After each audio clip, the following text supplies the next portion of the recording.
Hello, everyone. It is a great pleasure for me to introduce this event.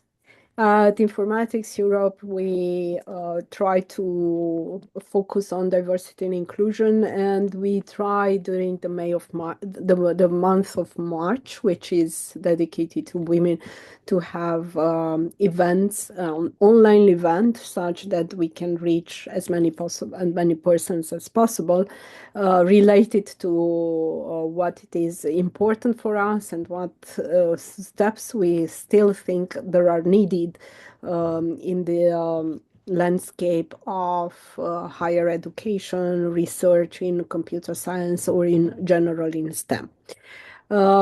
We thought in our working group that this year we should focus on uh, voices of the young generation, as it says on Rising Voices.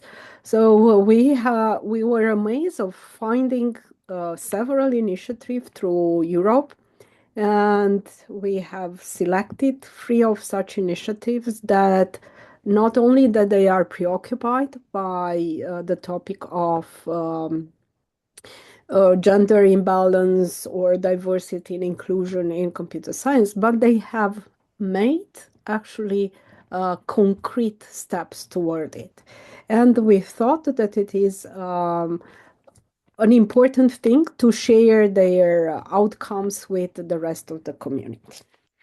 This being said, thank you for attending, and I would like to invite my first speaker, who is Alina Berry, coming from the Technical University of Dublin, where she is a PhD under the supervision of Professor Sarah J. Delaney.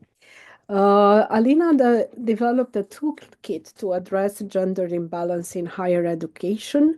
And as a person, she has a background in engineering, media, and communication, and also a background coming from several parts of Europe, Ukraine, Germany, and Ireland. Monica, I will invite you to share your screen and show us your work. Okay, thank you, Simona. I need to, yes. Sorry, Simona, maybe to mention about the recording. Yes, I forgot about it.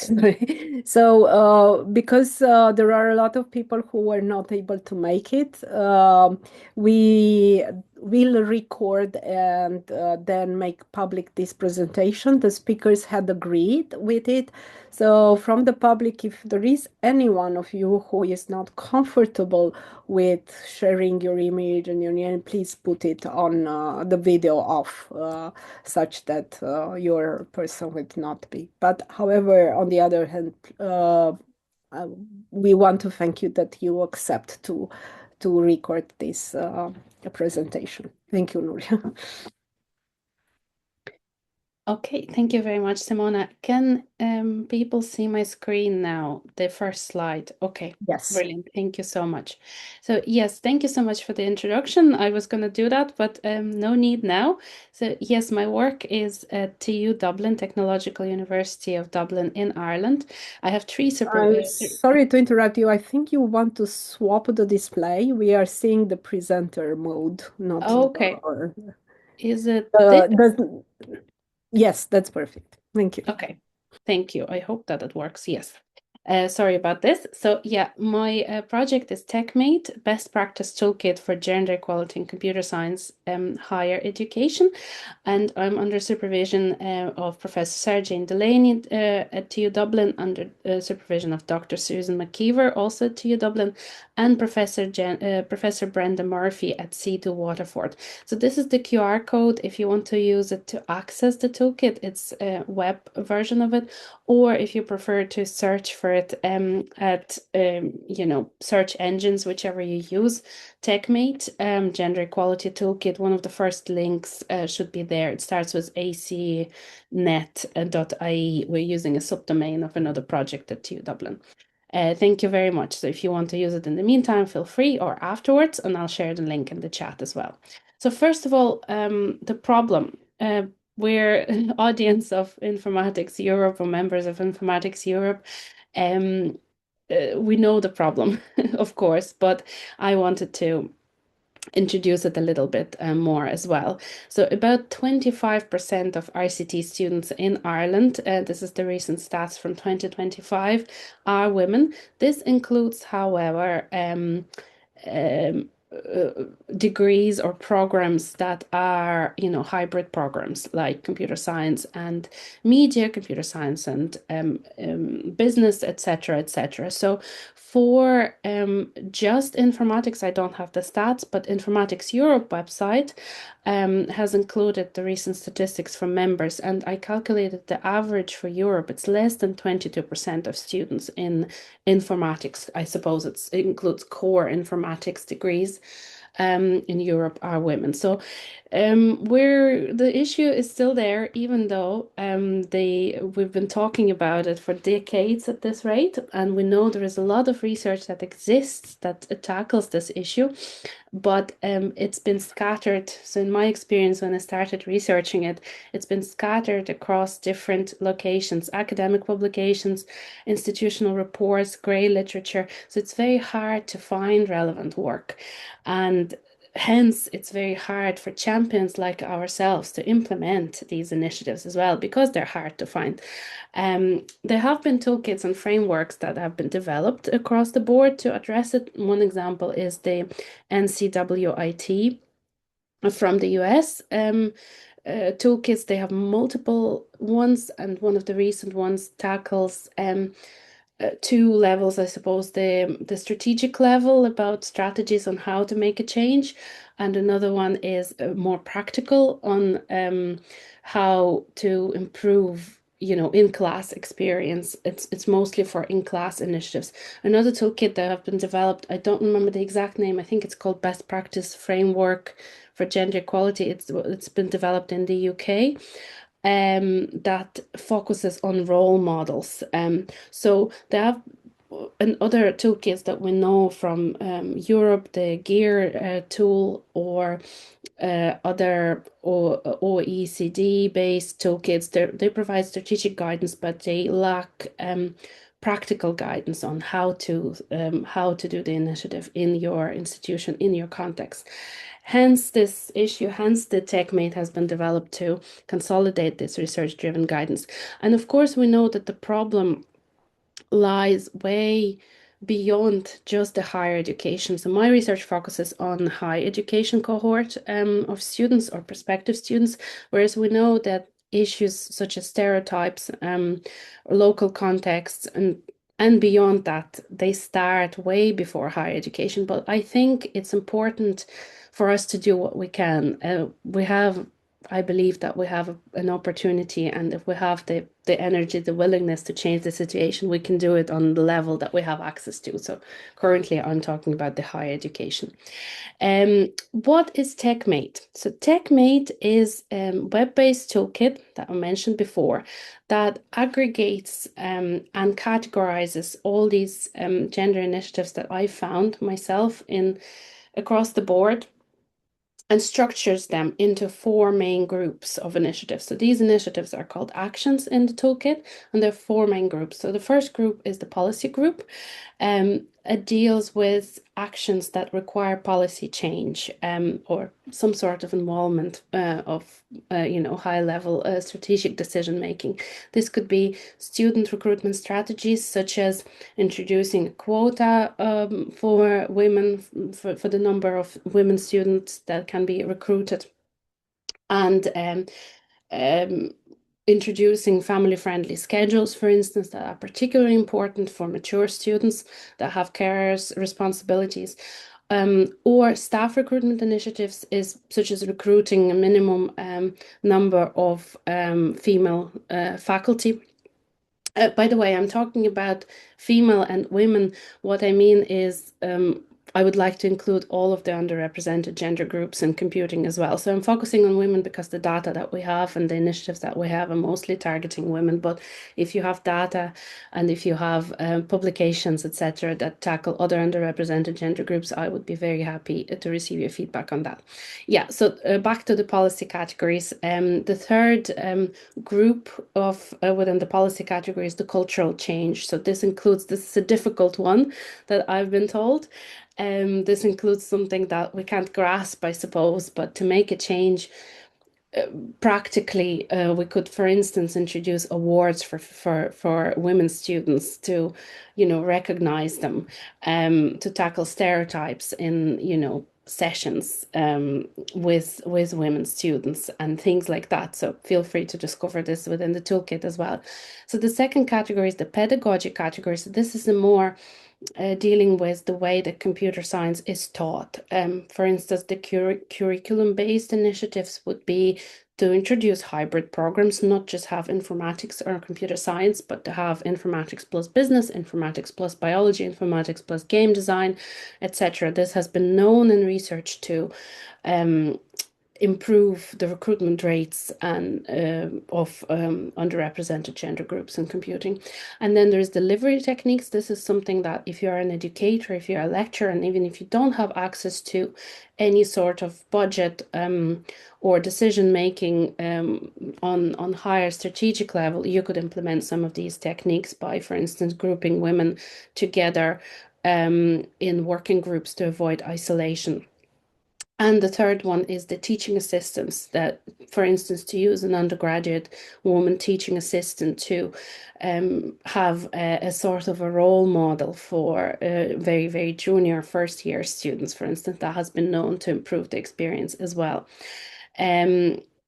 So the third category would be the influence and support that deals with mentoring and role models. So mentoring could be buddy systems, peer mentoring. It could be mentoring one-to-one session with a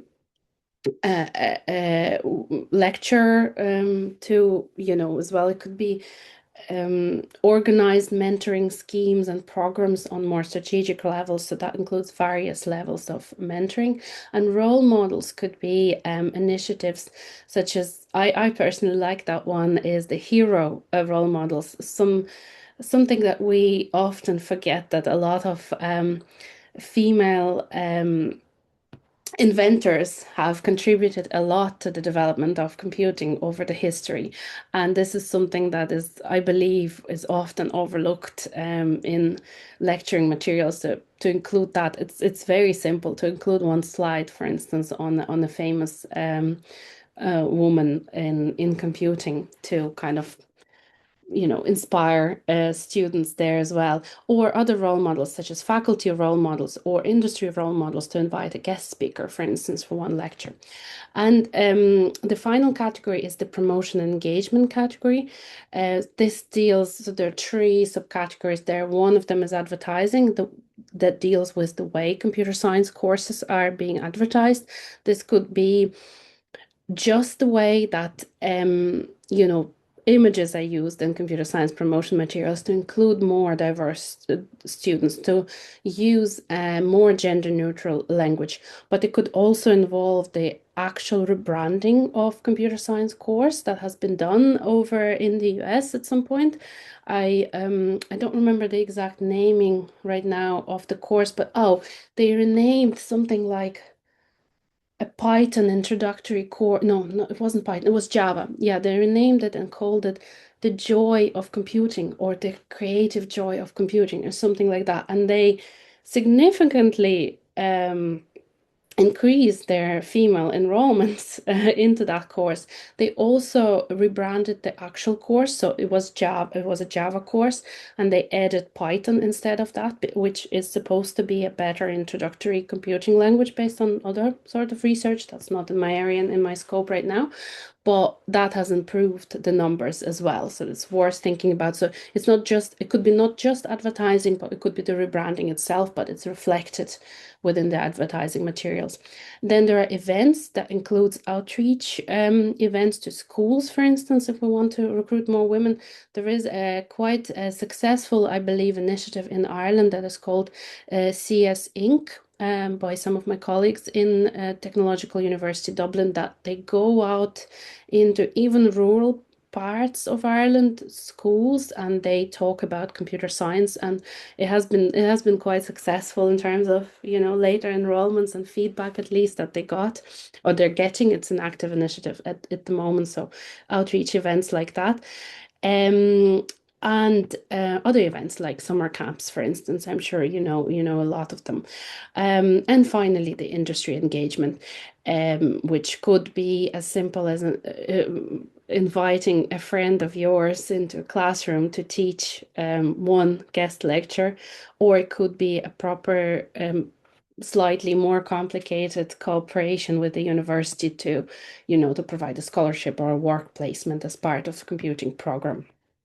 Um, to say is that some of the initiatives would be applicable to multiple categories. Obviously, some of them that I mentioned already, like the outreach events, could be a proper policy initiative because you might need resources and budgets for this initiative, or rebranding of computer science. It's not always just the communication department, but it could be the teaching resources or the policy change as well about the way that computer science is advertised. So a lot of them are applicable to multiple categories as well. And now about TechMate itself. So I've divided the use of TechMate. I don't know if you had a chance to access TechMate already. Feel free to do it afterwards or now. So it's a work in progress website still. It's online and live, and I've evaluated it with 18 academics across 8 Irish universities so far, and I've got some good feedback, but there's always a room for improvement, of course. So I would really, really like your feedback, or even we're looking for case studies, even to go to the contact page and submit, something that you think, oh, this helped me in my time decide to study computer science, or this helped me, this initiative, this role model, or this mentor helped me because they did this in my time. So this is something I'm collecting ideas and real life examples, because a lot of the initiatives, I'll talk about it a little bit later, are not documented anywhere. So you only hear them from, word of mouth. So anyway, to use TechMate, the first one is to choose your scenario. So I'm just walking you through this. When you go to the main page here on the left-hand side, there is a red actions button, and you can choose your scenario to explore actions in your own time, which I find particularly suitable for first-time users. Or you could go to filter actions there on the right-hand side screenshot, and to filter them by certain criteria that I will explain next. So once you go to the actions button, you can explore those that's on the left hand side again. You can explore one of the or multiple categories and subcategories. So here I went to influence and support, and I'm interested in mentoring, and I'm looking at body systems. I see a short description of an action and I click view action there. Or I can get to the body system by using the filter. So from the filter page, and again, I'm happy to hear about how to improve this, because I'm not a hardcore developer or coder, so it's all a new kind of area for me to develop this and to get help to develop this. So what I've done is I've split the filter by 4, core, I suppose, questions. So one of them is the goal. Do you want to recruit or do you want to retain women? What level of impact you want? Do you want short-term or do you want long-term impact immediately? The immediate impact, or I suppose more longitudinal. What student cohort is being targeted? So here I split them into new students, undergraduate students of any level, or postgraduate students. Again, I'm focusing on undergraduate students, but some of the actions would be applicable to multiple cohorts.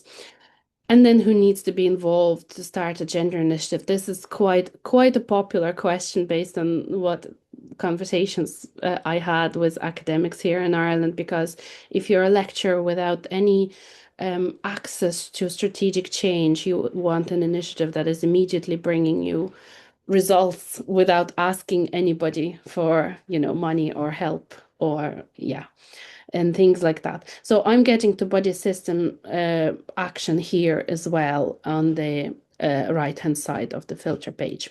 And then I am exploring the action itself. So the action, I tried to make it as simple as possible, not too text heavy. A typical action is structured in a way that you have a heading, what is the action? It's usually a 1 sentence or 2 sentence description. Then there are quick facts to support this action. That I've got great feedback on this part, because for academics, this is something, okay, I want to see where this worked. Why should I implement this? Because I don't know anything about this, and this has been done somewhere else. So there is a link, or multiple links to initiatives that have worked. And then there are ways to implement the action. So here for body systems, I split them into multiple parts, like how and how often to meet, the recruitment, the matching, the training and support, ways to encourage participation, what is involved in administrative level, and then typically an action would include an evaluation approach. So there would be ideas or advice on, what kind of questionnaire to create, what questions to ask. In a lot of actions, I don't have, or I didn't have access to actual questionnaires, so I've put in ideas. For some actions, I did find actual questionnaires. As you might know, in academic publications, it's not very common for researchers to include full questionnaires as well. So it's been quite challenging to find that. And there are references, so academic and non-academic research. Some actions have a section that is called resources as well, which includes those questionnaires if I found them for these actions. So this has been the body system action. So I walked you through the process, how you would get to an action that you might be interested in, and feel free to explore this in your own time. And then second last slide is the real world examples. Who could use TechMate? Basically, the idea is that various levels of academics, I suppose, various level of roles could use TechMate. So the most common user that I've spoken to so far is the lecturer. Lecturer who often does not have immediate access to resources or strategic change. They would be looking for, inclusive classroom strategies to make a change immediately, and they could be looking for them. They could be inspired as well by other actions that they don't immediately have access to implement, but they could look at quick facts and deliver these quick facts to their managers, for instance, and to say, okay, this has worked here and here and here. Why don't we try this? Do we have a budget for this? Then the second, I suppose, role that could use TechMate, and correct me if there are more roles you think I should have included here, is the department head. This is the person who has access to systemic change, to budgets, etc. They would be probably most interested to look at policy level actions, or actions that require budgets and strategic change. And then there is a student advocate. Like if you want to create, I know personally, one of my colleagues in my department, in TU Dublin, she had enough last term. She said, I have enough. I am surrounded by men. We have no initiatives. We have no activities for women, women-friendly activities, I suppose. So what she did, she created a women initiative in our faculty that has extended now to 7 universities in Ireland since September 2025. So she has took her, energy and did something like that. And she was partially like she was reading TechMate as well. And she said, "Oh, this is great, the body system and the peer-reviewed activities and the outreach and the coffee hour that we could do." So we have She organizes coffee hours for PhD students. By the way, if you're in Ireland this Sunday, there is a coffee hour in the National Gallery from 11 to 1 o'clock for women and underrepresented gender groups in STEM. For if you're around, please come along. So this is something that TechMate could help with as well to give those ideas. And yes, this is the final slide of this presentation, and I'm really looking forward to your stories. We don't have the scope for them in this webinar, but feel free to contact me through the contact page on the website and to let me know what improved your experience or what you did in your institution that helped women in their experience in recruitment or retention, or just even anecdotal feedback, because I really like these kind of stories will shape TechMate as well. Thank you very much for your attention. Thank you very much for the presentation. If there is any question for the public, please, I will encourage you to ask Alina. I have to say that I am impressed. I knew a little about your work, but now looking carefully and going to the pages and to the action, I realized that there are a lot of there is a lot of work under what you have done there. How did you manage to collect so many information? Was it yours only work, or did you use some kind of surveys or something like this to gather all this information, or is that documented in Ireland in some way? So the majority of it was literature review, just by myself with help of my supervisors.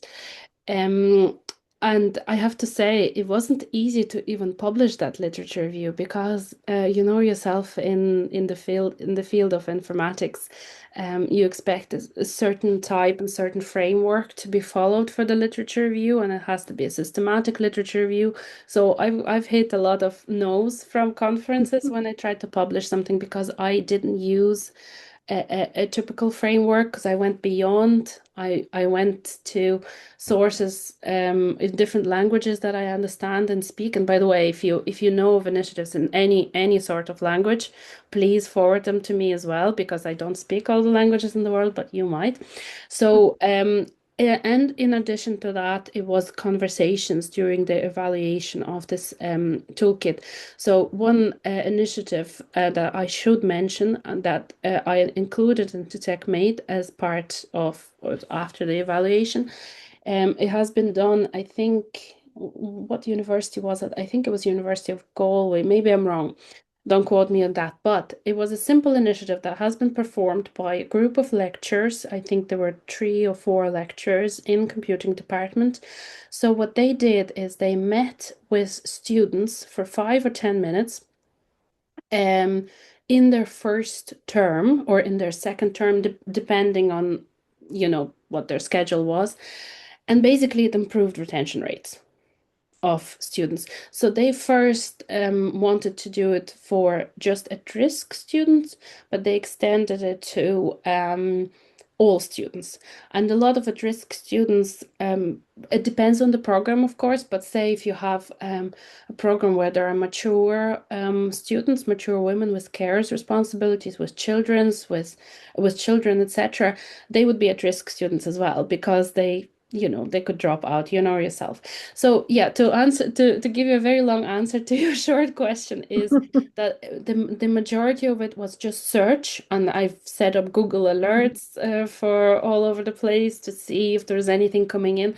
And some of it was just word of mouth. So if you have anybody here, if you have other things and initiatives that you know of that has never, like these 5-10 minutes meetings, they were never documented anywhere. You wouldn't have heard of them unless you spoke to somebody. That's why I'm looking for feedback. Thanks very much. And there is Thank you. another Yes, question there there. is Ayush. I will please, if you have Thank, a question. thanks, Alina. I think this is an excellent body of work. And I can only think of ways what is your vision for extending this? So, for instance, if there's a new initiative that crosses our attention, maybe through Informatics Europe, how can we populate TechMate to grow? Because there's a taxonomy now that's available for everyone to search their work. So how Mhm. can we add, or or does it always go through you? Currently, it goes through me. So there is the future work. What I was thinking would include some sort of a community. I don't know if you have any ideas on how to build this community, on how to create. So there is a LinkedIn page on TechMate. It's recent. I only created it now. And you could link, like you could post it perhaps in your LinkedIn even and tag this page or something along those lines. Right now, it goes through me through the contact page on TechMate website, but I would love to be able to go beyond this. So if you have any suggestions or ideas, I'm open for it. And I'm in the final stage of my PhD, unfortunately, and I am looking for funding to extend this research and to continue it because I don't think it should stop there. So if you guys have any ideas or suggestions on that, let me know as well. Thank you. Yeah. So one idea that crosses my mind is that if there is just a simple form that people can fill to just even notify that this is where we think this new initiative belong, I think this could already become a community knowledge. That still remains a bottleneck that you have to review everything. But I think more open models like, say, what we see on GitHub could also be an option where Mm-hmm. everyone can just put forward their request and there's a bunch of people who can review and accept, these initiatives in the right taxonomy order. Mm-hmm. You mean like a comment box almost? Like a comment box, or maybe just the same format in which you want to present your information, ask questions in the exact same way. Mm-hmm. So basically the contributors are doing the work of what needs to go in there instead of you doing the heavy lifting. Mm-hmm. Mm-hmm. I understand. Okay. Yeah. I'll take that on board. Thank you very much. Thank you. Thank you, Ayush, for the feedback. Thank you, Alina, very much for the presentation. It is my pleasure now to introduce the second speaker, Monica Homescu, which is a master student at the University of Groningen. She enjoys building end-to-end application and to make a positive impact into the society. So if she is so passionate about building software, we will say that we are very lucky that she addressed the problem that it is common to all of us, namely the gender gap in computer science. Monica, the screen is yours, and please make your presentation. I only have one short curiosity question because of your name. Are you Romanian? Because I would be very proud of it. Yes, I am. And in fact, I went to the Babis University Oh, and I had a course with you. oh, So really? it's a really small world. Oh, that's fantastic. I didn't know. I'm ashamed I didn't know about it, There's but a I'm lot of very proud. students in that course. Very proud about it. Okay. Thank you. Please start your presentation. Yep, sorry. Okay, so hello everyone. Today I'm going to be presenting my work on measuring women's participation in open source software. So when we think of open source software, we often imagine a space that is collaborative and accessible to anyone. This idea is captured in what is known as the open source way, which involves a set of principles that actually extend even beyond software into many other domains. So first, transparency means that everyone has access to the information that they need in order to build on each other's ideas and make more informed decisions.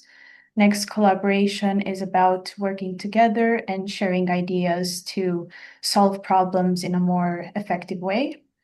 Inclusive meritocracy refers to the fact that the best idea wins, no matter where it comes from. So this is done by trying to include many diverse perspectives. And finally, community is about people working together towards a shared goal and focusing on what benefits the group as a whole. So in theory, open source creates an inclusive environment, which raises an important question. Does this inclusivity actually happen in practice? When we look at women's participation, the numbers are quite revealing. So, based on a survey of 51 studies between 2000 and 2021, women make up only 4 to 14% of contributors across different projects and communities. Only about 5% of those projects report to have women as core developers, and women also contribute less than 5% of pull requests. Of course, the numbers have been slowly starting to rise over the years, but the statistics clearly show that women are still significantly underrepresented in open source communities. In terms of women's contributions, we see that they're often more involved in community-focused roles like community managers or mentors rather than roles that are more project-focused. They do participate in both coding and non-coding work. So about 31% of women are code developers, 45% are involved in non-coding activities, and 24% do both.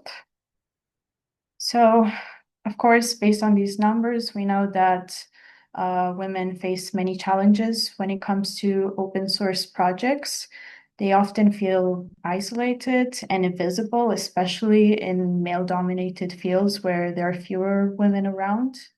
Stereotypes and bias can also affect the way that they are treated, and the toxic community culture can sometimes make participation uncomfortable. Even their contributions can face barriers. So pull requests from women are accepted less often, and reviews and feedback take longer when their gender is disclosed to other people. So together, these challenges can make it hard for women to fully participate and succeed in these open source projects. So the question is, why this project?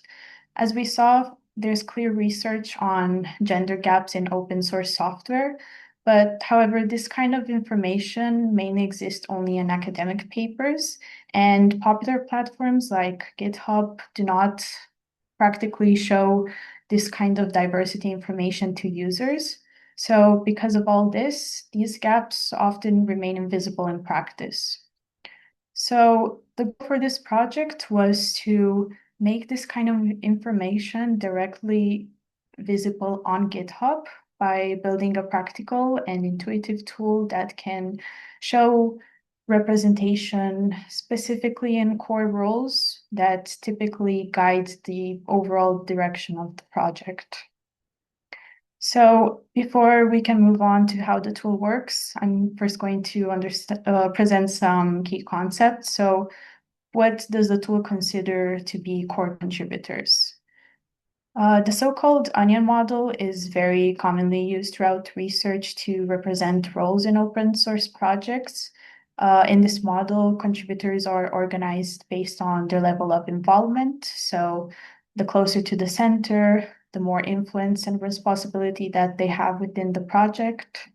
At its core, in the center, there are the project leaders, followed by core developers that guide and maintain the project.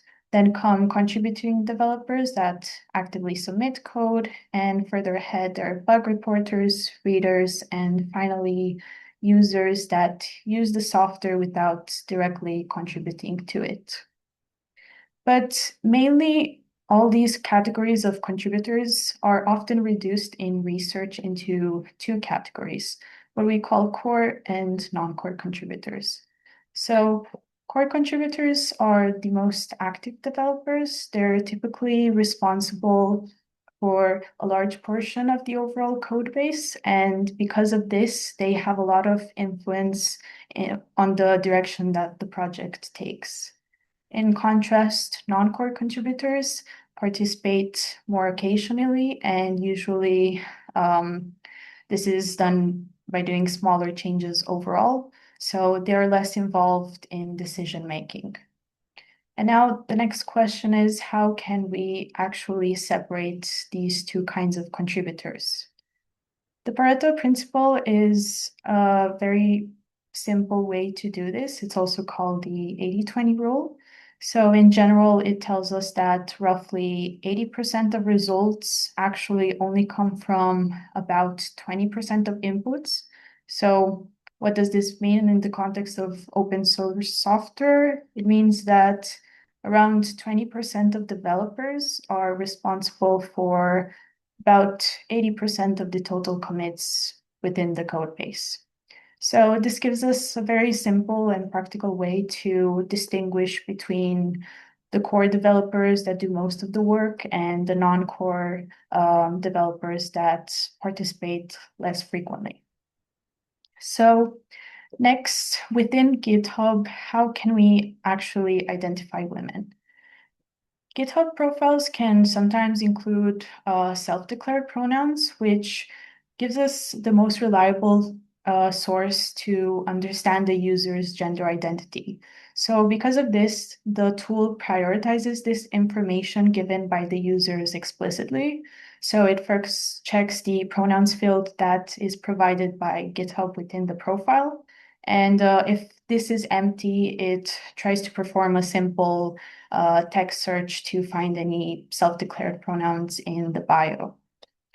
But when both of these options are not available, the plugin falls back on a very widely used tool called Gender Computer. It infers gender based on two things: first name and geographic information. So, for example, the name Andrea is inferred as male in Italy, but as female in Germany. And Gender Computer has a reported precision of 93%, which makes it a fairly reliable option to fall back on when the self-declared pronouns are not available. So finally, how can we in practice measure diversity? The Blau index is a commonly used metric for this, which shows us how diverse a group is. Its value ranges on a scale from 0 to 1. So 0 means no diversity, where everyone is concentrated within the same group.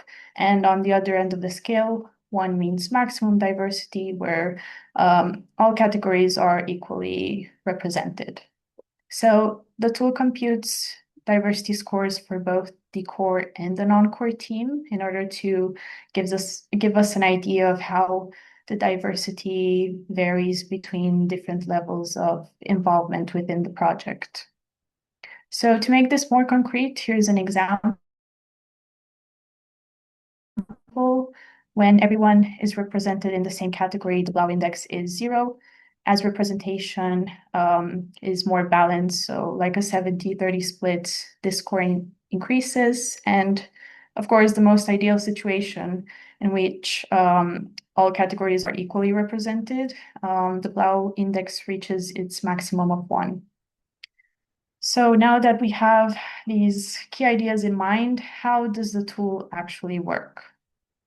So the plugin comes in the form of a Chrome extension, and it's designed to work directly with GitHub. So to get started, all you need to do is browse to the repository of your choice and click the extension to start analyzing.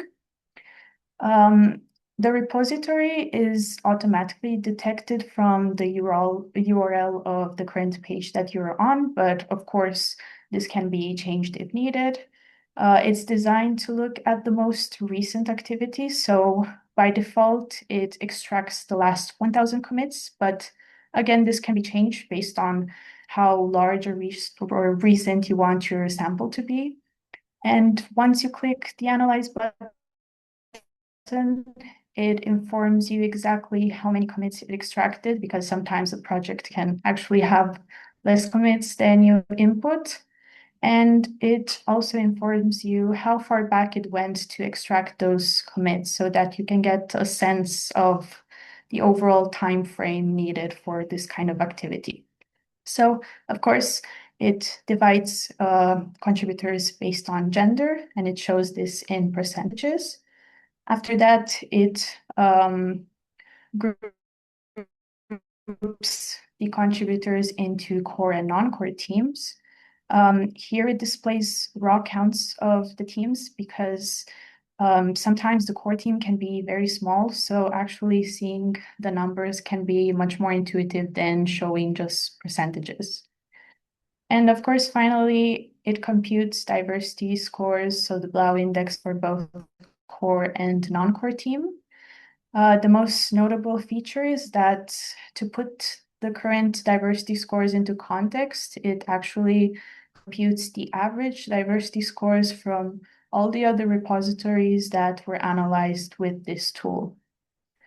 So because of this, you can get a better sense of where your repository stands in terms of diversity compared to other repositories. The runtime of this tool varies a lot based on the inputs that is given by the user. So of course, more commits means more time, but mostly it depends on the number of contributors involved in these commits, because in the background, the tool needs to process each individual contributor in order to infer their gender. So typically, a project that has less contributors in those 1,000 commits will take much less time to analyze. And of course, if anyone is interested in seeing a live demo of this tool during the Q&A section, I'm more than happy to show one.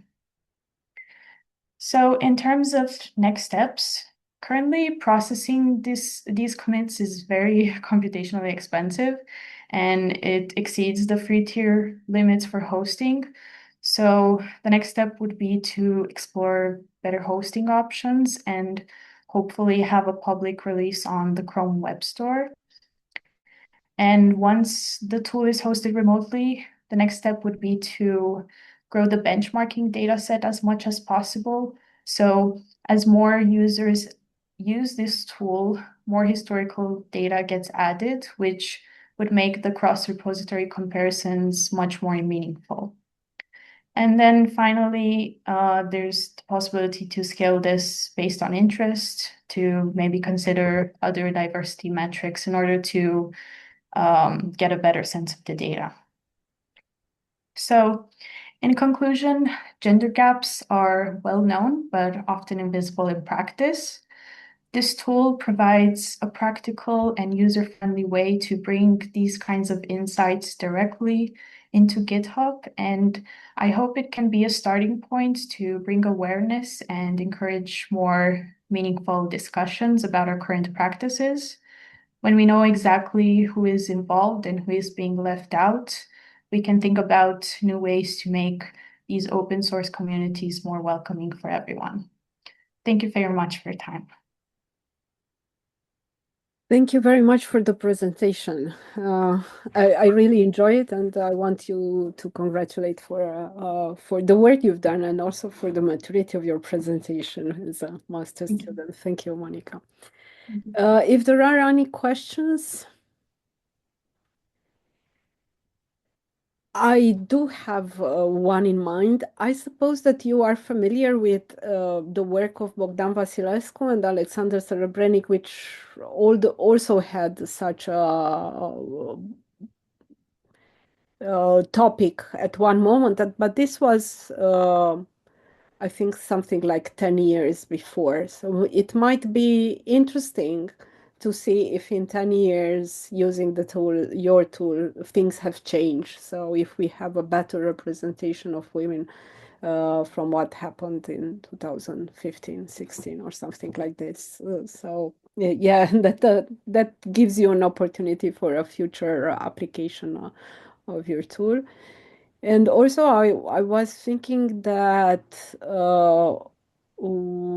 one of the major issues that you have is to recognize a woman as being a woman as contributor, especially for example, I'm not aware of the problem or not very into it, but Chinese name, depending on the context, the same Li might be man or woman, right? So some kind of recommendation that if you contribute, put your pronoun, which is better to identify your gender and so on, and other tips and tricks to improve the community. Which are your plan to extend? Do you have any? Well, when I last was working on this project, I was looking specifically at Fisher's exact test because I was wondering if there's a clear correlation between if, for example, female are more likely to be in a core team or non-core team. Mm-hmm. Oh yeah, that's. Mm-hmm. But yeah, I guess there's a lot of metrics I could look into, but currently the interface is already quite large, so I was thinking this would carry on to another page. Indeed. Okay, so again, congratulations and thank you very much. And now I would like to introduce our last speaker, which is Catriona McPheat, who is coming from the University of Glasgow, but has a very interesting story as in the same time she's working for BBC.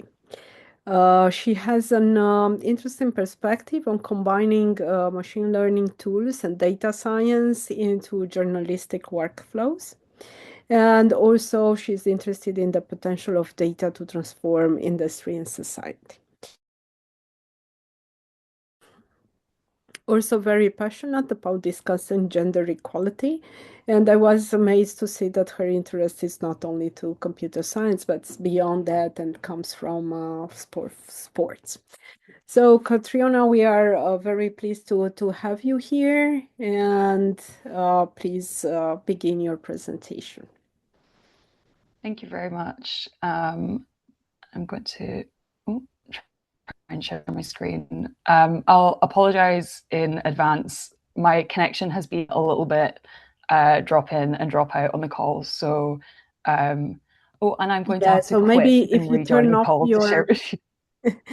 If you turn off the video, it will be. Okay. I think I might quickly need to drop off the call. I'm being told I need to quit and reopen. So I'm just, apologies, very quickly going to do that to be able to share my screen. Okay, sure. So, I mean, until Catriona has the possibility to join us again, I just want to say to everyone that as we record this session, it will be available on the Informatics Europe website, such that you will also be able to see and to share it with your networks. So we will give you a message when it will be uploaded on our website. Yes, Catriona, we are seeing your screen. Thank you. Super, thank you. Sorry about that, guys. Yes, so my name is Catriona McPheat. I'm a third-year graduate apprentice at the University of Glasgow, also working at the BBC. It's been great to be a part of this so far. Alina and Monica, your work sounds extremely interesting. I've come away quite inspired. So, but yeah, I'm going to be speaking slightly differently about my experiences of coming into tech so far and how important community has been in helping me find my place. So I didn't know what data science was until quite late on. I didn't take computing in any form at school, but what I did do was maths, and I originally did a degree in maths and sports science. As you mentioned, got a lot of passion for sport, so my plan was I was going to work in a coaching role. And I spent a year working in professional football as a sports scientist and strength and conditioning coach. So I was working in a men's team, and out of around 60 members of staff, I was one of only 2 women. And just a stat here that 80% of female football coaches have experienced some form of sexism or misogyny whilst in a coaching environment. Unfortunately, that was very much the case for me. I loved so much of the job, but was consistently experiencing these situations. And that was part of the reason why I began to look elsewhere and what one of the things that eventually led me to my apprenticeship that I'm now on. I know what probably a lot of you are thinking, the gender balance in tech isn't actually much better. I'll start here that in 2025, women accounted for 19% of employees in core tech roles across Europe. So when I was starting my apprenticeship and I was aware I was going to be moving into this space, I had to think about what could I do to help create a better environment for myself? What can I do to feel safer and more included, and generally to help promote a more balanced workplace? So I realized if I wanted to see more women in these spaces, I needed to contribute to building that community myself. So I really jumped headfirst into joining women in STEM events, networking groups, and seeking out these communities for belonging and growth. Now, throughout the 3 years so far of my apprenticeship, a phrase that has repeatedly come up is, "You can't be what you don't see." You may have heard before, very much resonates with me. Coming to tech a little bit later and having worked in these more male-dominated fields before, so much of my journey has been finding these spaces. And being involved in these communities has shown me so many incredible people and stories, roles, and applications of the work that I didn't realize were possible. And I think this has contributed a lot to opening psychological doors that may need to open before they can actually open professionally as well. But I think an important point to make here is that visibility as a community only gets us so far, and that being in the room is not necessarily the same as being heard. I'd like to highlight this picture from the screen here, which is my lovely team at the BBC at the moment. We are actually 80% female, including our senior and principal data scientist. And our head of data science at the BBC is actually also a woman, which I appreciate is not necessarily the dynamic everywhere, but has really contributed to creating a collaborative, respectful, and very low ego environment for me to be coming into as an early career professional. And I can't overstate the confidence that that has given me. I never feel like I'm the only voice in the room, which was an experience that I had a lot in football. I felt if anyone was going to call out behaviors or offer a different perspective, it had to be me, because there wasn't those other voices there and I didn't necessarily have the allies and community. Whereas being in my team at the BBC and being involved in these women in STEM communities, knowing that I have this diversity and knowing that I will be heard in these situations provides the psychological safety for me to be more creative, to take risks, and to put myself out there for opportunities such as this one and being able to come along and speak today. So if being seen and heard fosters inclusion and belonging, where should we be focusing to ensure that this positive experience isn't just limited to myself, but becomes more of the norm? So one of the areas could be recruitment. I know there's probably lots of work that could be done in here, but I believe this starts almost before the recruitment phase in STEM education. Only 27% of female students said that they would consider a career in tech, compared to 61% of males. As I mentioned, I was one of these girls. I never thought a role in tech was really for me in school, didn't take computing because I just thought it was a bit of a boys' club and thought there wasn't really options for me there. So I believe, again, this comes to the importance of highlighting alternative routes, such as apprenticeships. I know I'm a bit biased in this being on an apprenticeship myself, but only 14% of apprenticeship programs taken by women in the UK are in STEM. But I really believe that apprenticeships provide an option for either career change, so coming in at a different point, and also they are far more accessible from a socioeconomic standpoint as well, which is very important. Further area is in role progression. So only 21% of senior tech leaderships in the leadership positions in the UK are held by women, and 25% of UK women cited lack of career progression as a reason for leaving the tech space. So I think there's lots of incredible work going on to promote mentorship and sponsorship schemes within the workplace. Some of the ones that Alina mentioned there were very, very prevalent. So I think sort of continuing work in those areas, and then ensuring transparent promotion mechanisms as well. For workload allocation, I think women often find themselves being allocated with sort of office housework chores, so things like note-taking, organising office or team events, when this shouldn't necessarily fall into their workload more than it should fall into anybody else. I think an important approach to tackling this circles back to the voice in the room that I mentioned earlier. So if you see this happening, advocating for other women or for other people and calling out this behaviour when we see it happening. And then finally, work-life balance. So between 40 and 60,000 women exit UK tech and digital roles annually, costing the economy expected £2 to £3.5 billion in lost productivity. Women are often still the primary caregiver or can have caring responsibilities, which means it can maybe be unrealistic to manage both, or just may have other commitments outside of the workplace, which make this more difficult. Offering flexible work patterns can be a way of tackling this. It was found that offering flexible work hours boosted female interest in UK tech roles by up to 30%. So I think that's another important area where we could be working. Focusing in specifically on data science, where I am, to acknowledge the imbalance, women hold only 26% of AI jobs globally and 12% of data jobs. This can contribute massively to things like bias in training data, which we know are big issues in industries such as healthcare. This is further exacerbated in sort of minority ethnic groups as well.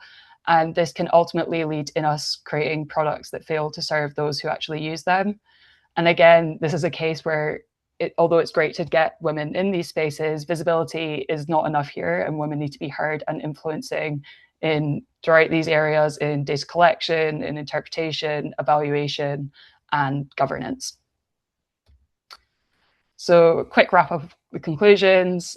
Visibility is the first step. I do not want to undersell the importance of this with what I went on later to say. I think visibility in these spaces has been a massive contributor in why I've been able to get where I am in my journey so far. But we do still need a lot of work to promote inclusion and foster this belonging. And finally, just a call to action of continue to advocate for each other. I think that's been the clear-cut thing for me between my experiences in football and in tech, that having those people around me to advocate for me, it's been completely changing and has also encouraged me to advocate for others as well. So thank you very much for having me to speak. If you're interested in speaking more, I've got my LinkedIn on there and my email as well. I'm sorry about that. Thank you very much, Catriona. Very interesting. I do want to make a comment. Coming from Eastern Europe, doing computing in school was something natural, not a boy club. Football was. So for me, being a girl in football is something. Ayushi, please. Thank you, Catriona, for your talk. And the pictures that you showed really made me thinking that when you were working in the football team versus later, what do you think changed the most? Because I assume you were the only female in the men's club before, and the latter it was a good mix. So what changed your experiences, and how do you think it can be embedded in more, say, underrepresented dynamics in your experience? Yeah, I would say, yeah, sort of night and day, the difference in experience. I think what it came back to was what I was saying about that, like not being the only voice in the room. I think not only for women, but as you say, for other underrepresented groups, quite often, you might feel to be the token woman or the token person there representing your group, and that means you sort of feel there's an expectation for you to either challenge behaviors or to offer a different perspective, or to even just have an understanding or knowledge of everything that has to do with your group. You're expected to know it because you're the only voice there. Whereas being in a more diverse team, you obviously have a more diverse array of opinions, and that means the conversation's more interesting. It's, you know, you've got different perspectives that you can bring to it. And I think diversity is a very important way of bringing in these different perspectives, and ultimately leads to better outcomes, be it specifically in diversity related conversations or actually like in the applications of your work as well. We all bring different experiences to the table, and that can contribute, whether it be in a football space or a sporting space, or in a technology space too. Thank you. Thank you very much. If there is any other question. If not, I want to congratulate our three invited speakers for today, Alina, Monica, and Catriona. Thank you for the effort of coming. I know it was you all have a very busy agenda, and squeezing our presentation was quite a challenge, and we do appreciate. And I want to thank you all the others for making time to come to this presentation. I hope I have created some bridges between you. I think that Catriona and Monica what shared can also be beneficial for Alina and the reverse. So, wishing you all the best in your future work and career. And thank you for attending. Thanks very much for having us. Thank you very much. Thanks. Thank you. Thank you. Thank you. Bye. Thank you. Bye. Bye.